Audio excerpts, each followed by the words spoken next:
तो अभी हम सीधा जंप करते हैं नवीन त्यागी जी के पास। अब आगे का जो भी है प्रोग्राम यही संभालेंगे, मैं कुछ नहीं बोलने वाला हूँ। तो बस बता दीजिए आप अपनी पूरी जर्नी, क्योंकि अगर मैं अपनी तरफ से बात करूँ, देखो सबसे पहले जब मैं क्राइम पेट्रोल देखना शुरू किया, एक्टिंग वैक्टिंग अगर मुझे थोड़ा बहुत समझ में आया क्राइम पेट्रोल से, तब से मैं आपको देख रहा हूँ, है ना। और अलग अलग कैरेक्टर में भी मैंने आपको बहुत देखा है, आपके एक्सप्रेशंस, खैर जो भी हो, बस अब आप बताइए आगे की क्या बात थी। दरअसल अब मुद्दा यह है कि किस मुद्दे पे बात की जाए, है ना।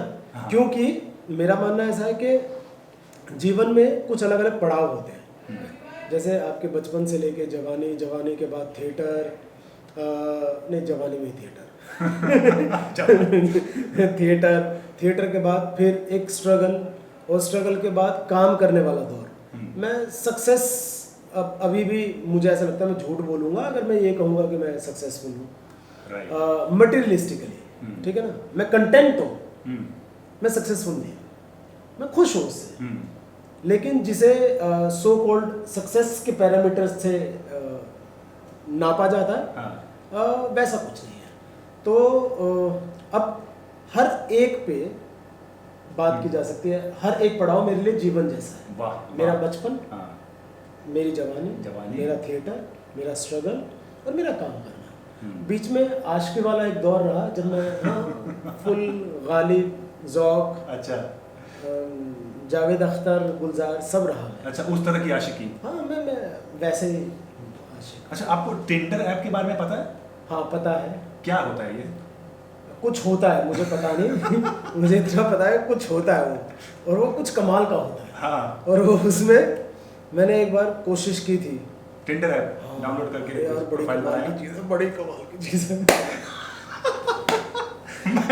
मुझे ये नहीं पता हुआ हुआ कुछ भी नहीं कभी भी। ऐसा नहीं है कि उससे कोई आशिकी हो गई, या उससे कोई आपकी दोस्त बन गई। मैं आज तक टिंडर वाली किसी लड़की से नहीं मिला। अच्छा। जीवन में किसी से नहीं मिला। मैं देख के इतना आनंदित हो जाता हूँ कि मुझे मज़ा आता है। मुझे ऐसा लगता है कि अरे यार इतनी खूबसूरत लड़कियाँ हमारे हिंदुस्तान में हैं, मैं इससे आनंदित हूँ। मुझे ऐसा लगता है कि हमारे हिंदुस्तान में बकवास कूट कूट के भरे हुए हैं हर तरह की बकवास, राजनीति से लेके सामाजिक, आर्टिस्टिक, लोग, ज्योग्राफी, गंदगी, खूब कूट कूट के बकवास भरी हुई है। इसलिए एक बड़ी अजीब सी बात है, मैं कहूँगा शायद बहुत सारे लोगों को अच्छी भी ना लगे, और नहीं भी लगेगी तो माफ़ कर सकते तो कर दें, नहीं कर सकते तो मुझे कोई फ़र्क नहीं पड़ता। वो इसलिए वो ये कि I don't feel proud to be an Indian, to be very frank. ये मेरा स्टेटमेंट हमेशा से रहा है। अरे बड़ी अजीब सी बात है। हाँ। मैं प्राउड फील नहीं करता इंडियन होने पर, कतई नहीं, क्योंकि प्राउड फील कराने वाली कोई बात इंडिया ने कभी नहीं की। मुझे ऐसा लगता है कि एक होता है ये बात सब करते हैं, सारी दुनिया करती है कि हर एक इंडिविजुअल की जिम्मेदारी है टुवर्ड्स कंट्री। सब मानते हैं कि हर व्यक्तिगत आदमी की जिम्मेदारी होती है देश के प्रति, कि वो देश को प्राउड फील कराए। बट ऐसा कभी देश भी तो प्राउड फील कराए कभी। मुझे लगता है जिंदगी भर देशवासियों ने देश को प्राउड फील कराया है। सचिन तेंदुलकर इंडिविजुअल अचीवमेंट है, अभिनव बिंद्रा इंडिविजुअल अचीवमेंट है, हमारी आर्मी इंडिविजुअल अचीवमेंट है। देश के नाम पे हमें मिलते हैं जाहिल, अनपढ़, गंवार, क्रिमिनल नेता जो देश चलाते हैं, तो देश ऐसी होगा। बहुत सही मुद्दा आपने उठाया और बहुत अच्छे से इसको एक्सप्लेन कर दिया। मतलब कहाँ से बात शुरू हुई थी और ये आपने क्या मतलब इतना बढ़िया मैसेज दे दिया। तो ये है, और मुझे ऐसा लगता है ये जो मैं प्राउड फील नहीं करता इंडियन होने पे, इसका मतलब ये नहीं कि मैं प्राउड फील नहीं करता। सबटेक्स्ट कुछ और है। सबटेक्स्ट है दर्द। Yes yes. सब्जेक्ट मेरा सबटेक्स्ट जो है उसमें है वो पेन है। वो पेन ही है, वो मेरी पेन ही है कि मैं ये कह रहा हूँ कि मैं प्राउड फील नहीं करता। मैं प्राउड फील करना चाहता हूँ भाई, आप भी करवाओ। हम बहुत सारे लोग हैं, मुझे ऐसा लगता है इंडिविजुअली बहुत सारे लोग हिंदुस्तान में, रविंद्रनाथ टैगोर से लेके गालिब साहब से लेके आप हर फील्ड में चले जाइए, एक से मकबूल फिदा हुसैन से लेके लिटरेचर में तमाम लोग हैं जिन्होंने हिंदुस्तान को प्राउड फील कराया, हिंदुस्तान को प्राउड फील कराया। मेरे को गूज़ बम्प होने लगा यहाँ पे। मेरा मेरा बहुत बड़ा दर्द है। तो इसलिए मैं I proudly say that I don't proud to be an Indian. मुझे ऐसा लग रहा है कि जो लोग देख रहे होंगे ना, उनके भी रोंगटे खड़े हो गए होंगे कि होने यार चाहिए। इतनी सेंसिटिव बात, इतनी मतलब कभी ध्यान हमारा गया नहीं, मतलब देश ने हमें कहाँ प्राउड फील करवाया, अब तो मेरा ध्यान उस तरफ दौड़ रहा है। खैर, आपने जो ये पड़ाव की बात की कि बचपन का पड़ाव, जवानी, थिएटर, और अभी जो आप ये स्ट्रगल का पड़ाव, स्ट्रगल तो नहीं बोलेंगे, ऑलरेडी हाँ, काम कर रहा हूँ। हाँ, ठीक है। इतना कुछ आपको इंडस्ट्री ने दिया, आपने अपना टाइम दिया, इतना कुछ। अगर बचपन की बात करें, बचपन से थोड़ा सा और पीछे चले जाते हैं कि किस माहौल में आप पले बढ़े थे, और वो एक्टिंग का कीड़ा उस वक्त कैसा था? दरअसल क्या था, आप कहाँ से बिलोंग करते हैं पहले? हाँ, मैं दिल्ली से बिलोंग करता हूँ। हमारे शायद एंसेस्टर पूर्वज रहे होंगे यूपी से, यूपी से ही होंगे, लेकिन मेरे परदादा जी तक का जन्म दिल्ली में हुआ था। तो मैं हमारी 3-4 पीढ़ी दिल्ली से ही हैं, तो इसलिए मैं दिल्ली वाला ही मानता हूँ अपने आप को। तो दिल्ली से हूँ, और वहीं दिल्ली में होने के बावजूद एक बहुत गांव वाला फील रहा है, क्योंकि दिल्ली में आज भी कुछ जगह ऐसी हैं जो गांव थे, और उसके आसपास कॉलोनीज बन गई, वो बड़ी पॉश बन गई, लेकिन वो गांव वाले जो कटवारिया सराय, तो बेर सराय, हमारी एक जगह है बसई दारापुर, तो वो त्यागियों की ही जगह है, मैं भी त्यागी हूँ। तो मैं वहीं पला बढ़ा, और पूरा माहौल वहाँ का बहुत गांव वाला है। तो वहीं से वहीं मेरा जन्म हुआ, वहीं आसपास पढ़ाई लिखाई हुई, और बचपन से एक बहुत ज़बरदस्त कीड़ा था मेरे अंदर, नाचने का। अच्छा। डांस का, डांस का कीड़ा था, एक्टिंग का नहीं था, डांस का था। तो मैं डांस मुझे बहुत पसंद था, और म्यूज़िक पता नहीं कैसे, कहाँ कैसे, मेरे पूरी 3 पीढ़ियों में कभी कोई नाचा नहीं होगा, और म्यूज़िक मेरी सोल को खुश करता था। म्यूज़िक से मुझे ऐसा लगता था कि सारे दर्द खत्म हो सकते हैं, म्यूज़िक इतनी खूबसूरत चीज़। सही बात है ये। तो और मेरे अंग में कब रिदम आई मुझे पता नहीं चला, ब्याह शादी और जन्मदिन में नाचते नाचते मैं एक डांसर हो गया था, और मैं वहाँ छोटा मोटा सेलिब्रिटी हो गया कि मतलब हाँ कुछ नाच गाना होगा, समारोह होगा, तो मैं मतलब मेरे बिना अधूरा है। तो वो वैसा होने लगा। फिर मुझे ऐसा लगा कि सीखा जाए। हालांकि मैं इतना अच्छा करता था, लोग मानते थे कि मैं इतना अच्छा करता हूँ कि सीखने की ज़रूरत नहीं है, लेकिन मुझे पता था सीखा जाए। और उसी दौरान जब आर्ट की तरफ रुझान होने लगा, चाहे वो हुआ म्यूज़िक की वजह से, शुरुआत म्यूज़िक की वजह से हुई थी, लेकिन वो फिर आप अल्टीमेट गोल फिर आप एक्टिंग की तरफ ही जाते हैं ना। हाँ। जब म्यूज़िक वो बहुत इंटरकनेक्टेड है। तो क्या एज रही होगी जब आर्ट की तरफ रुझान हुआ? तो भाई मेरे ख्याल से नाच तो मैं बचपन से रहा था, और 17-18 तक ऐसा हो गया था कि मुझे लगने लगा कि एक्टिंग भी की जाए। अच्छा, मतलब वही 10th-12th आपने? हाँ, और उसी दौरान मैं जो कल्चरल एक्टिविटीज़ हुआ करती थी स्कूल में, मैं उनमें बहुत एक्टिवली पार्टिसिपेट करता था, बहुत अप्रिसिएशन मिलती थी। तो वो जो चंद तालियों की गड़गड़ाहट है, उसका इतना मजा आने लगा था, नशा आने लगा था। तो मुझे लगता था यार ये जो बड़े पर्दे वाला जो कमाल होगा यार, वो तो अलग है। इस चीज़ के तो आर्टिस्ट हमेशा भूखे ही रहते हैं, तालियों की। हाँ, तालियों के। थिएटर में ताली बज जाए तो उसका तो हाँ, केमिकल लोचा हो जाए दिमाग में, पूरा संचार होने लगे एक्टिंग का। एग्जैक्टली। तो वही हो रहा था, और मुझे लगा कि अब एक्टिंग की जाए। मैंने थिएटर के बारे में पता करना शुरू किया। अच्छा। और फिर पढ़ते हुए, पूछते हुए, आसपास तो खैर कोई ऐसा था नहीं जिसे पता हो थिएटर के बारे में, तो पढ़ा के मुझे थोड़ा सा समझ में आया। अच्छा, मैंने पढ़ना शुरू कहाँ से किया कि बॉम्बे में हीरो कैसे बन सकते हैं। अच्छा, उस एंगल से आपने शुरू किया ना, मैंने वैसे शुरू किया। तो मुझे समझ में आया बॉम्बे में जाके एक्टिंग स्कूल ज्वाइन करना पड़ता है। तभी आपका कॉलेज शुरू हो गया था? हाँ, कॉलेज जस्ट हुआ था या होने वाला था, मतलब 17-18 के आसपास की बात होगी, या हुआ होगा शुरू। अच्छा, फर्स्ट ईयर होगा। कहाँ से, कौन सा कॉलेज था? मैंने तो कॉरेस्पॉन्डेंस से किया था। अच्छा। मैंने कॉरेस्पॉन्डेंस से किया था, हंसराज कॉलेज में मेरी क्लासेस लगती थी। तो कॉरेस्पॉन्डेंस करने की वजह थी क्योंकि मेरी एक बहन थी जो मुझसे, 3 बहनें हैं, 3 में से 2 की शादी हो चुकी थी, 1 कुंवारी थी। अच्छा। लेकिन वो मुझसे बड़ी थी। तो पिताजी को, आप जानते होंगे कि हमारे नॉर्थ में एक कल्चर है जो पुराने टाइम में पिताजियों को बहुत धक्के खाने पड़ते थे, है ना, बहन की शादी के लिए। कभी किसी रिश्तेदार के साथ किसी को देखने जा रहे हैं, कभी किसी रिश्तेदार के साथ। तो हमारी जो दुकान थी, किराने की दुकान थी, अच्छा।